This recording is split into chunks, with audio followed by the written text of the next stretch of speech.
যেদিকেই তাকাবেন শুধু বরফ আর বরফ, তারই মাঝ দিয়ে যুগের পর যুগ বয়ে চলেছে লাল রঙের জলপ্রপাত। অবিশ্বাস্য হলেও সত্যি, প্রকৃতির এমন অনেক বিষয় আছে যা মানুষকে চমকে দেয়, বিস্মিত করে, হতবাক করে। কোন রহস্য লুকিয়ে এই লাল রঙের জলপ্রপাতের পিছনে? নিশ্চয়ই জানতে উদ্গ্রীব হয়ে আছেন এই রহস্যময় জলপ্রপাত সম্পর্কে।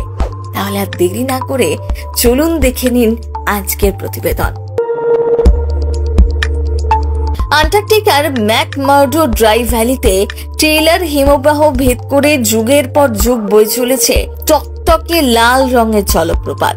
প্রথমে দেখলে আপনি শিওরে উঠতে পারেন, নিজের চোখে অবিশ্বাস করতে পারেন, আপন মনে প্রশ্ন করতে পারেন, এটাও কি সম্ভব? হ্যাঁ, সম্ভব। প্রকৃতির এমন অনেক অজানা রহস্য রয়েছে যা আজও আমরা জানি না।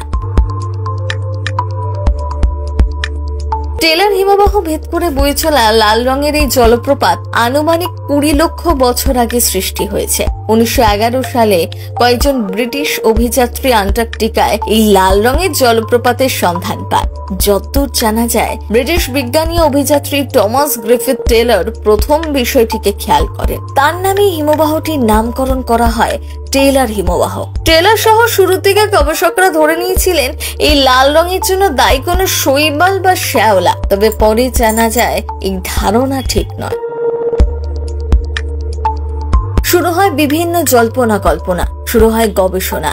জন হপকিন্স ইউনিভার্সিটি পদার্থ বিজ্ঞানী কেন লেভি বলেন, আমি মাইক্রোস্কোপের সাহায্যে গবেষণা করে দেখেছি এতে ক্ষুদ্র ক্ষুদ্র লোহার টুকরো রয়েছে, এমনকি এতে লোহা ছাড়াও অনেকগুলি বিভিন্ন উপাদান।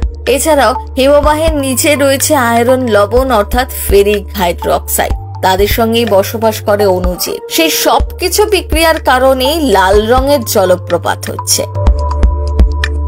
এ বিষয়ে বিজ্ঞানীরা গবেষণায় দেখেছেন লাল রঙের জলপ্রপাতে লোহার পাশাপাশি সিলিকন, ক্যালসিয়াম, অ্যালুমিনিয়াম ও সোডিয়ামের কণা রয়েছে। লাল রঙের জলপ্রপাতের জায়গাটি বিরল সাবগ্লাসিয়াল ইকোসিস্টেমের ব্যাকটেরিয়ার আবাসস্থল। এই ব্যাকটেরিয়া এমন জায়গায় বেঁচে থাকে যেখানে অক্সিজেন নেই। এরা জলে থাকা সালফেটের মাধ্যমে শক্তি তৈরি করে।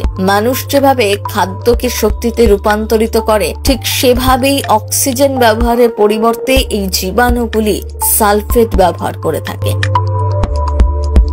শিহরিত হওয়া লাল রঙের এই জলপ্রপাতের কাছে পৌঁছানো মোটেই সহজ নয়। এটি ড্রাই ভ্যালি নামে যে এলাকায় অবস্থিত, সেখানে যাওয়া যায় মার্কিন যুক্তরাষ্ট্রের ম্যাকমার্ডো স্টেশন থেকে, কিংবা নিউজিল্যান্ডের স্কট বেস থেকে হেলিকপ্টারে, কিংবা রোজ সাগর থেকে যেতে হয় জাহাজে চেপে। তাই সাধারণ পর্যটকদের এই বিস্ময়কর জায়গাটি দেখার সৌভাগ্য প্রায় হয় না বললেই চলে।